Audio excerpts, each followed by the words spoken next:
$84.5 billion अमेरिकी dollar हो गया, यानी कि इस व्यापार में 16% की वृद्धि दर्ज की गई। और ये हो पाया, ये मुमकिन हो पाया सीईपीए की वजह से। सीईपीए एक बार फिर से आप समझिए, कॉम्प्रिहेंसिव इकोनॉमिक पार्टनरशिप एग्रीमेंट। अब आपको बताते हैं कि किस तरह से यूएई को भारत से हम क्या निर्यात कर पा रहे हैं इस सीईपीए के बाद से, उसमें कितनी वृद्धि हुई है। अगर सीईपीए के बाद से निर्यात की बात की जाए, एक्सपोर्ट की बात की जाए, तो भारतीय निर्यात अब 28 अरब अमेरिकी डॉलर से बढ़कर अब 31.3 अरब अमेरिकी डॉलर का हो गया है। यानी कि अगर इसको फीसद के संदर्भ में समझा जाए, जैसा कि विशाल वरिष्ठ में समझा भी रहे थे, 11.5% यानी कि 11.8% की ये ईयर टू ईयर वृद्धि दर्ज की गई है। विशाल, बिल्कुल ठीक है आसिम आपने। और जब हम बात कर रहे हैं सीएपीए की, तो यह जानना जरूरी है कि ये जो वाइब्रेंट गुजरात ग्लोबल समिट है वो कितना इम्पोर्टेंट है और क्यों संयुक्त अरब अमीरात के जो राष्ट्रीय अध्यक्ष है उनकी मौजूदगी यहाँ पर इम्पोर्टेंट है, क्योंकि ये एक प्लेटफॉर्म प्रोवाइड करेगा और अगर मैं कहूँ कैटलिस्ट के तौर पर काम करेगा कि जो सीएपीए में एग्रीमेंट हुआ है उसमें और तेजी आए, क्योंकि 2025 यानी कि अगले साल तक हमें $100 बिलियन का टारगेट अचीव करना है। तो ऐसे मौके पर जबकि 30 से ज्यादा देश यहाँ पर पार्टिसिपेट कर रहे हैं, भारत ब्लू इकोनॉमी में बहुत ज्यादा जोर दे रहा है, ग्रीन हाइड्रोजन पे जोर दे रहा है, आर्टिफिशियल इंटेलिजेंस, स्टार्टअप्स, तो ये तमाम वो चीजें हैं जिनको लेकर भारत और संयुक्त अरब अमीरात आपस में व्यापार में और ज्यादा बढ़ोतरी कर सकते हैं। और संयुक्त अरब अमीरात की मौजूदगी इसलिए भी इम्पोर्टेंट है क्योंकि एक मैसेज आएगा खास तौर से मध्य एशिया की तरफ कि भारत और संयुक्त अरब अमीरात कितने मजबूती से आगे बढ़ रहे हैं और भी देश जो मध्य एशिया से आते हैं उनको भी भारत में और दिलचस्पी होगी और दिलचस्पी बढ़ेगी। हसीन, बिल्कुल। और एक बार फिर से, जो कि विशाल आप ग्राउंड जीरो पे हैं, हम स्टूडियो में हैं, हमारे पास वो सारी सुविधाएं हैं कि हम अपने दर्शकों तक वो जानकारी पहुंचा सकें जिनका कि जानना उनके लिए बहुत ज़रूरी है। आप ही की बातों को आगे बढ़ाते हुए, सीईपीए की बात बार बार आएगी इसलिए कि ये जो एग्रीमेंट होते हैं वो बहुत ही महत्वपूर्ण होते हैं। और देखिए, इसमें सी का मतलब ये है कॉम्प्रिहेंसिव। आप एक कॉम्प्रिहेंसिव, बहुत ही विस्तारित, जिसमें कि सब कुछ समाहित होता है, उस तरह का एक इकोनॉमिक पार्टनरशिप एग्रीमेंट करते हैं। तो जैसा कि विशाल बता रहे थे कि आने वाले वर्षों में दोनों ही देशों की ये कोशिश है कि $100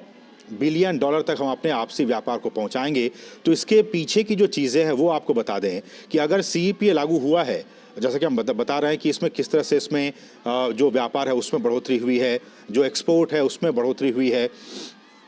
और भारत का जो वैश्विक निर्यात है, ग्लोबल एक्सपोर्ट है, उसमें भी 5.5% से ज़्यादा की वृद्धि हुई है। अगर हम यूएई को छोड़ भी दें तब भी भारत का जो ग्लोबल एक्सपोर्ट है वो 4.8% की दर से लगातार बढ़ता जा रहा है। लेकिन हम सभी जानते हैं, और जब ये दोनों नेता मिलेंगे, आपसी बातचीत होगी, एमओयूज़ पे एग्रीमेंट होंगे, तब बहुत सारे ऐसे क्षेत्र होंगे जिस पर कि समझौते हो सकते हैं, जिस पर बातचीत हो सकती है। ऐसे वो कौन कौन से क्षेत्र हैं जिनमें कि हम, अगर खासकर भारत की बात करें, जिसमें कि हम निर्यात कर सकते हैं, तो वो ये है कि खनिज ईंधन, विद्युत मशीनरी, रत्न और आभूषण, ऑटोमोबाइल, हम चावल भी एक्सपोर्ट कर सकते हैं, अनाज भी हम एक्सपोर्ट कर सकते हैं, कॉफ़ी, चाय, मसाले, केमिकल प्रोडक्ट्स, ये हम एक्सपोर्ट कर सकते हैं। लेकिन भारत और यूएई के जो संबंध हैं वो 3 E's पर, विशाल इस बात को आप ध्यान से समझिएगा कि 3 E's पर कहते हैं कि आधारित है। एनर्जी, इकोनॉमी और एक्सपैट्रिएट, मतलब जो अप्रवासी भारतीय हमारे वहाँ रहते हैं। तो एनर्जी के सेक्टर में भी हमने देखा कि लगातार, चाहे वो ग्रीन एनर्जी की बात हो, हाइड्रोजन एनर्जी की बात हो, उस पर भी लगातार COP28 में भी बातचीत हुई थी। इकोनॉमी के लेकर हम बात कर ही रहे हैं, और अप्रवासी भारतीय जो 34% के 34% वहाँ की आबादी में वहाँ पे हैं, ये सारे 3E फैक्टर्स बहुत ही महत्वपूर्ण हैं, स्तंभ कहे जा सकते हैं भारत और यूएई के संबंधों के बीच। बिल्कुल ठीक है आसिम आपने। और ये जो तमाम चीजें हैं, मैन टू मैन कांटेक्ट बहुत इंपॉर्टेंट है। हमारे संयुक्त अरब अमीरात के साथ कितने रिश्ते अच्छे हैं, इसका एक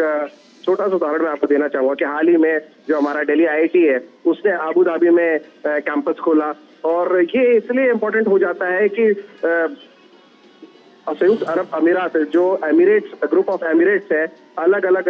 अमीरात है वहां पर, तो वो भारत के अंदर कितना इंटरेस्ट ले रहे हैं जब दिल्ली आईआईटी का कैंपस वहाँ पर खुला है, उससे पहले मैंने कुछ बच्चों से बात करी थी जो दिल्ली आईआईटी कैंपस में उनको इनवाइट किया गया था और उन्होंने आके पूरा कैंपस देखा और खास तौर से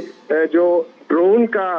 सेक्टर है उसमें उन्होंने काफी इंटरेस्ट लिया, आर्टिफिशियल इंटेलिजेंस में उन्होंने क्लासेस ली और वो बहुत ज्यादा एक्साइटेड थे और उन्होंने कहा मुझसे ऑन कैमरा बोला कि हम चाहेंगे कि हम जो दिल्ली आईआईटी का कैंपस है वहां पर हम एडमिशन लें। तो ये जो बडिंग साइंटिस्ट है, उभरते हुए जो वैज्ञानिक है, वो भारत में बहुत रुचि ले रहे हैं और भारत आप जैसे जानते हैं कि हमने चंद्रयान-3 की सफलता के बाद अब आदित्य L1 मिशन भी हमारा सफल रहा है। तो पूरी दुनिया देख रही है कि साइंस एंड टेक्नोलॉजी में भारत कितनी तेजी से आगे बढ़ रहा है। हाँ, हमारे जो ट्रेडिशनल ट्रेड है वो जरूर रहेगा, जिसमें आपने बात करी खासतौर से मिनरल ऑयल की, खनिज तेल की आपने बात करी, जेम्स एंड ज्वेलरी की बात करी। अभी पिछले महीने जब मैं यहाँ पर आया था गुजरात के अंदर, तो सूरत में दुनिया का सबसे बड़ा बुर्ज जो कहते हैं जहाँ पर हीरो की ट्रेडिंग होती है, जिसे फ्रेंच में बुआ कहते हैं, वो उसका उद्घाटन प्रधानमंत्री ने किया और वो पेंटागन से भी बड़ा है जो रक्षा